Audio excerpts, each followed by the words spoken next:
Today, I'm going to continue talking about the Chenrezig practice that we do here. And there is the creation phase and the completion phase. I'm going to be talking primarily about the creation phase today. I've talked about this a little bit already. To begin with, when you begin the visualization, you might say dissolve everything into emptiness. And a misconception is that everything is supposed to disappear, but it doesn't disappear.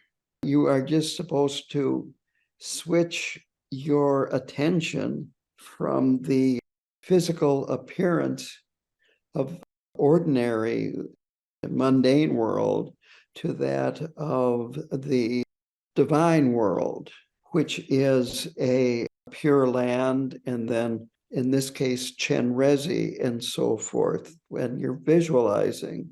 So it's just a matter of letting go of focusing on the world that we think is solid and has, you might say, a self, visualizing the deity and a pure land. So we're identifying with divine reality, the reality of Chenrezig, the Bodhisattva. Now, at the completion stage, the visualization dissolves into emptiness. And this leads to, over time, practice, the realization of luminous emptiness. And again, emptiness is not voidness. Emptiness merely means empty of inherent reality.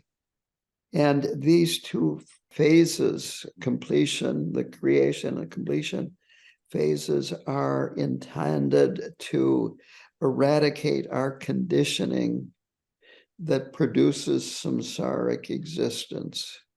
And this is a mind that is free of conditioning. It's a pure mind. It is a mind where appearances manifest, but they are pure. They're free of materiality. They're free of duality of subject and object. They're free of our conflicting emotions. And important, they're free of suffering. We just did some meditation, and one thing that I like to talk about with meditation is that we're not trying to attain an altered state of consciousness, because we're already in an altered state of consciousness. We're trying to have an unaltered state of consciousness. And with this deity meditation, it's a bit like that. We're trying to see things as they actually are, unaltered. So an important part of the deity practice is purification, because we have accumulated a lot of habitual patterns, a lot of karma from past lives and from our present life. And the purification with deity meditation, Chenrezig specifically, works this way, that we purify ourselves, a practitioner of the conditioning that causes birth in the ordinary human form, which is a result of karmic ripening. And then we purify the practitioner from the conditioning that produces the appearances of our ordinary life, which is separate external objects and then grasping onto them, and then a lot of suffering. And then the third form of purification is that we purify the practitioner, the conditioning that causes ordinary death. And instead of an ordinary death, it actualizes the wisdoms of awakening. So the way this works is the purification of the conditioning that has come from our past lives is, before we start the visualizations, we think that all phenomena in the ordinary and pure form dissolve into emptiness. And as I said, they don't disappear. You're not closing your eyes or imagining that they're gone. It's just think that they have no inherent existence. And this is symbolic of the death that we all experienced before our present life. So this helps purify this karma and conditioning from our past lives. And it leads to the actualization of the Dharmakaya, which is the ultimate nature of mind. The purification of the conditioning that causes conception is that from emptiness, after we have, you might say, dissolve things into emptiness, we imagine a lotus. And this is for Chenrezig. We imagine a lotus, a moon disk, and then the seed syllable Kri appears on the moon disk. And this corresponds to the union of the three elements at the moment of conception. The lotus represents the ovum, the moon disk represents the sperm, and the Kri represents consciousness joining at the time of conception. So now we have the pure aspects manifest. Then from that, Chenrezig arises. And this is purifying the conditions, the conditioning that causes birth. The seed syllables transform into the deity, which is a bit like birth. And this allows us to purify the conditioning that causes birth. This then allows the potential emergence of the Nirmanakaya, the physical enlightened being. The next is that we recite the praises are addressed to, in this case, Chenrezig, and we imagine light from Chenrezig's heart that presents offerings to the Buddhas and Bodhisattvas. And we visualize Chenrezig's clothing, his jewels, the celestial palace, and the pure land that he dwells in. And by doing this, we're purifying our ordinary life from birth to death, our activity, our relationships, our clothing, just the ordinary possessions that are in our world, in our living situation, our environment, that now we are visualizing ourselves as an enlightened being wearing enlightened ornaments and clothing in a celestial palace and so forth. So this helps us prepare for the actualization of the Sambhogakaya, the body of great enjoyment. So then at the end of a phase of creation, at the end of the mantra repetition, comes the purification of the conditioning that happens at the moment of death and the future actualization again of the Dharmakaya, because the Pure Land dissolves into the celestial palace into the deity into the seed syllable, and that into emptiness. And this symbolizes the death that we will experience in the future.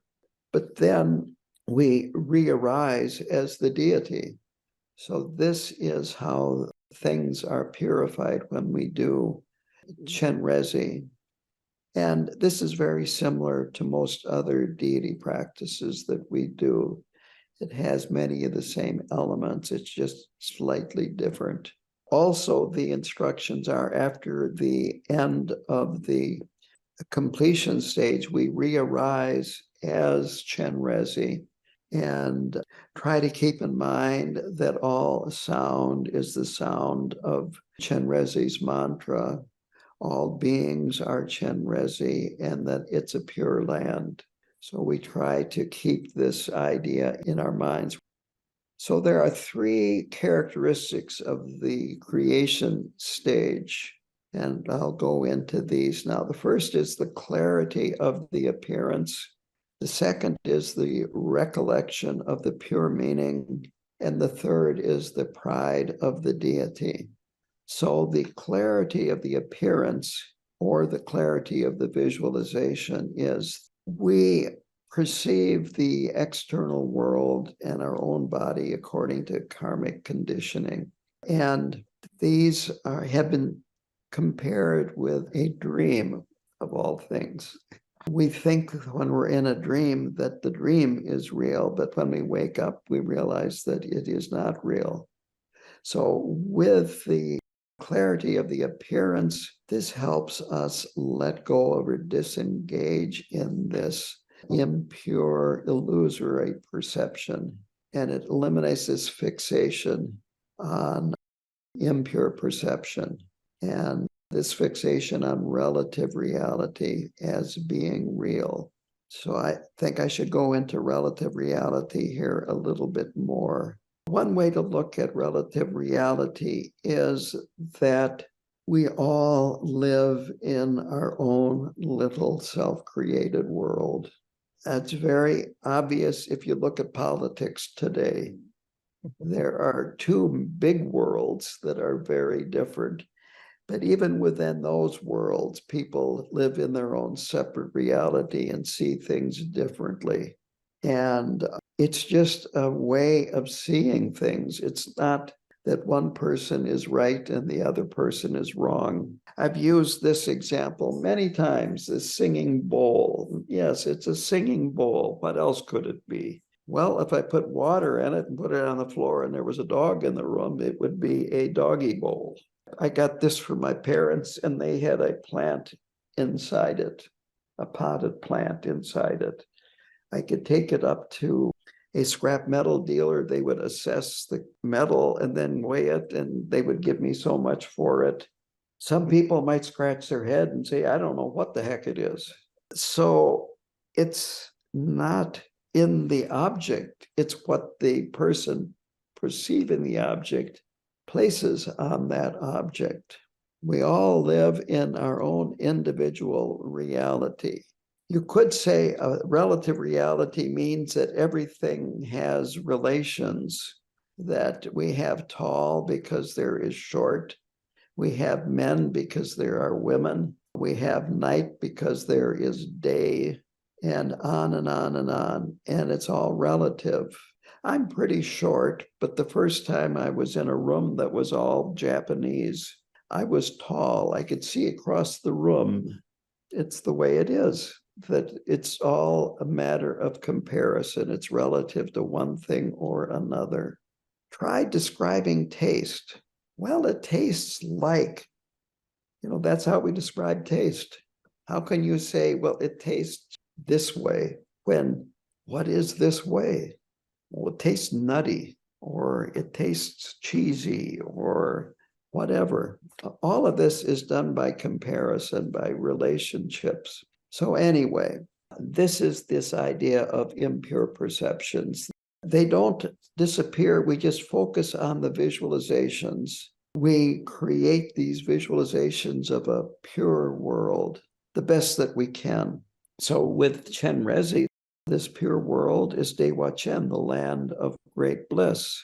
And all appearances in Dewa Chen are beautiful, pure, and produce joy. Dewa is bliss. Chen is great. Sounds pretty good to me. So our living situation then is substituted with the deity's precious palace. And all beings take the form of Chenrezig. We take the form of Chenrezig, wearing his jewelry, his clothing, silks, and so forth. And the colors are those of Chenrezig's body, which is white, and his ornaments are gold colored, and so on and so forth.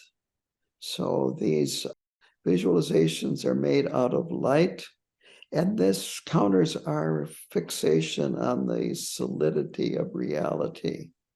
Now, as beginners, it's very difficult to develop this kind of clarity and to develop an image of the complete Chenrezig.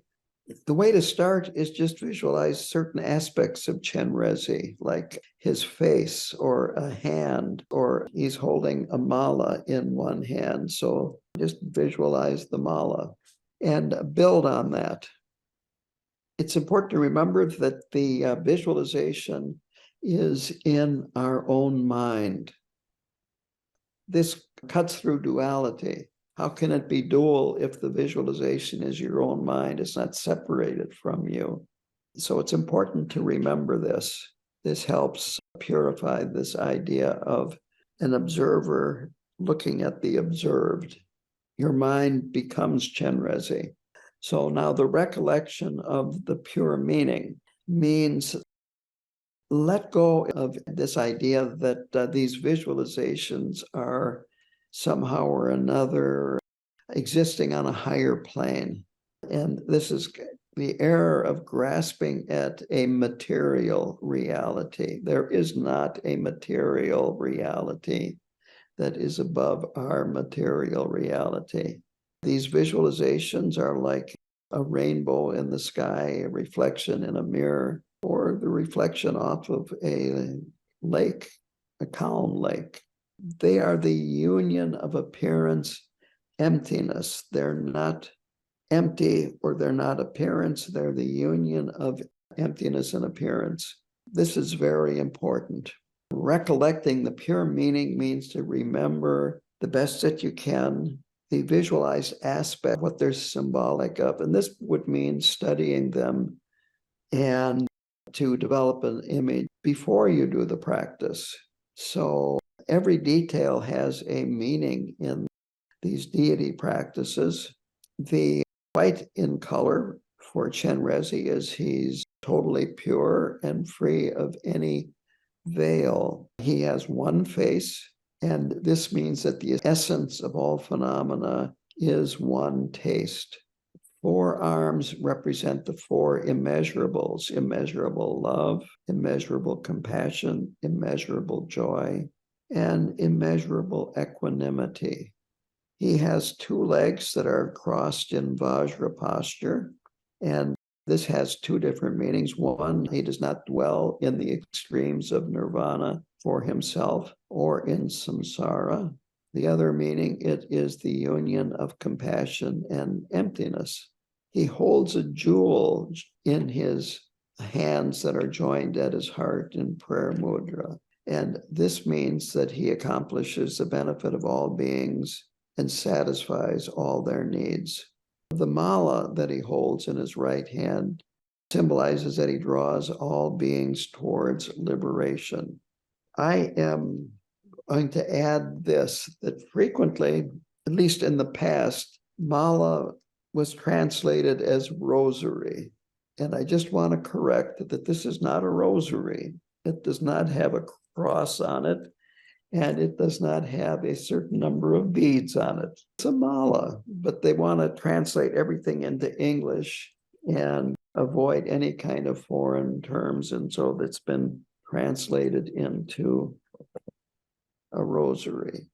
Interestingly enough, I used to be a chaplain for the Wisconsin Department of Corrections.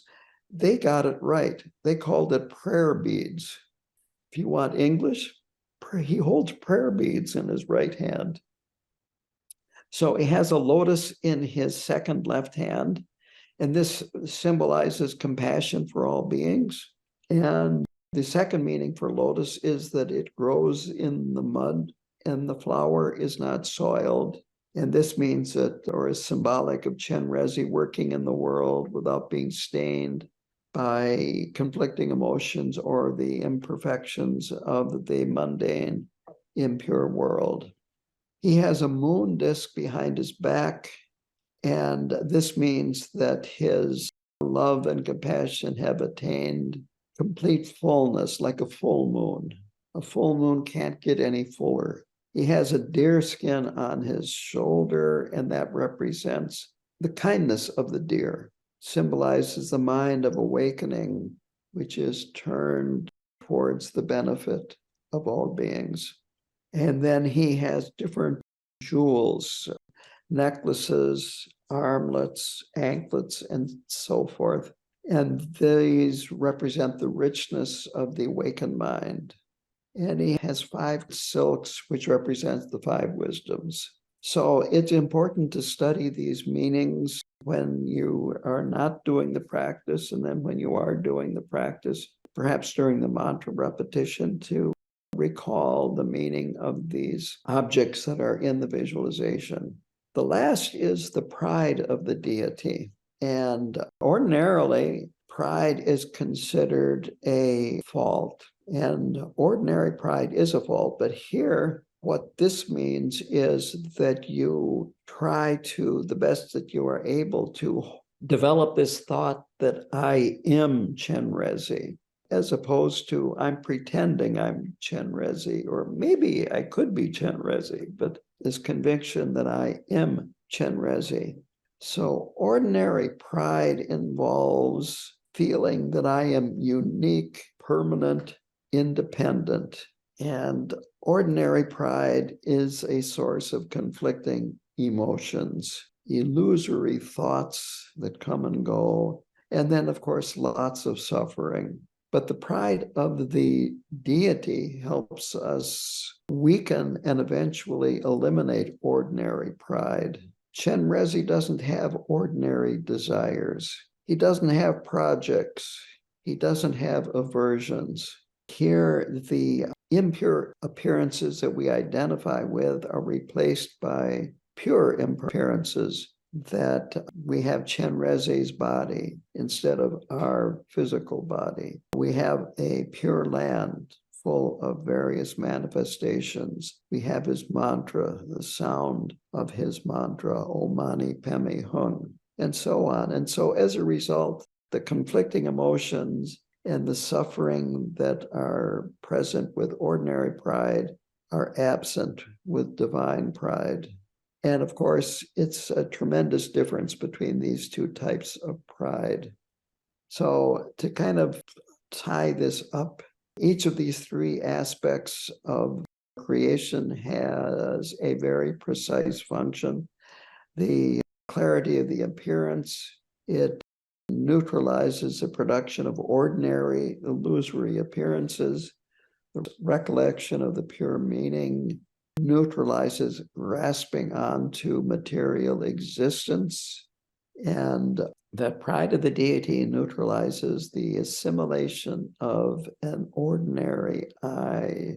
These are very important. The most important is this I, this illusory thinking that I am separate, I am independent, I am permanent. All of this happens slowly. This is one reason why we repeat Vajrayana practices and say a lot of the mantra. But gradually we start thinking, I am Chenrezig. And as we do that more and more, then the clarity of our mind develops, and this luminous, empty nature again appears. So as I said earlier, when we are visualizing, it can be very difficult. My own experience with working with students is the people that have a fairly easy time to visualize tend to be artists, and they've trained their mind to visualize things. But don't worry, because you don't have to have a perfect visualization, a complete visualization. The most important thing is to have the feeling that you are Chenrezig and Chenrezig is present. Actually can be a problem if you have a really clear, excellent visualization. You can tend to think that it's solid, let's say a statue or a painting. Don't get too discouraged if you have a very difficult time visualizing. Just keep trying, and again, you can visualize different aspects of Chenrezig and take your pick which one you want to work on. It could be the lotus, it could be the mala, it could be his face, it could be jewelry, it could be anything you want. And a nice, neat little technique is, after visualizing a certain part, you get distracted, then move to a different part instead of bringing your mind back to it. Just move to a different part. Let's say you are looking at or visualizing his hand with a mala in it, and then you get distracted, and then you come back and, well, visualize the lotus in the other hand. And then when you get distracted, then how about the hands with the jewel in it? And so on and so forth. Take your pick. You can be inventive. The important thing is to keep the mind relaxed. Don't get uptight about it. Don't fight yourself. Just work with what ability is. You might say encourage yourself to work a little bit harder, but again, don't get down on yourself if you feel that you're not doing a very good job. We want to avoid being rigid and being too structured. That can be a real problem. And avoid looking at the visualization. And I like this comparison because it reminds me of construction. Avoid looking at building the visualization as like building a house or building a wall, putting one brick in at a time, because you're just seeing it too solid. A good way to start is at the very beginning of the visualization. Think, I am Chenrezig. Just kind of go with that. And when thoughts arise, just go back to thinking that I am Chenrezig. And then you can start visualizing some part of Chenrezig, such as, since I'm Chenrezig, my body is white in color. Then switch your attention to the whiteness of the body. Again, this will allow your mind to be stable a little bit. And then think about the different hand implements one at a time. And then when your mind wanders, then go to another hand implement and so forth. It's interesting. The analogy is if you put a child in a room full of toys, he can't play with all of them at the same time. So the child picks one, plays with for a while, and then puts it down and picks another one up, and then a third one and a fourth one. So look at it that way. So don't worry about having to do all of these different visualizations at the same time, little by little. And I think if you kind of use that as a comparison, it'll help you let go of being too tight, taking this thing too seriously. It's interesting, in the Mahamudra lineage supplication, they talk about thoughts being the play of the mind. So let the mind play. It's kind of a guided play. There's guardrails here, but let the mind play. And when you get bored, then go take another toy and keep on going. As I said, this helps avoid being too worried and too tense, thinking that I've got to do this perfectly, and if it's not perfect, then there's something wrong with me, and getting all wrapped up in all that. We don't want to get too hard on ourselves with a bunch of shoulds. So relax, do what you can, and then don't get hard on yourself. Let go. Being flexible is really important. And perfection is very difficult. Now, the language in today, 2023, I can call up somebody and, a business, and I give them my name, perfect. Well, that's a little different. We're not talking about that kind of perfect. But really, we can be very demanding about ourselves and think that we have to be perfect or there's something wrong with us. And so let go of that kind of thinking. Just do what you can. Don't fixate on it has to be this way or it has to be that way, and so forth.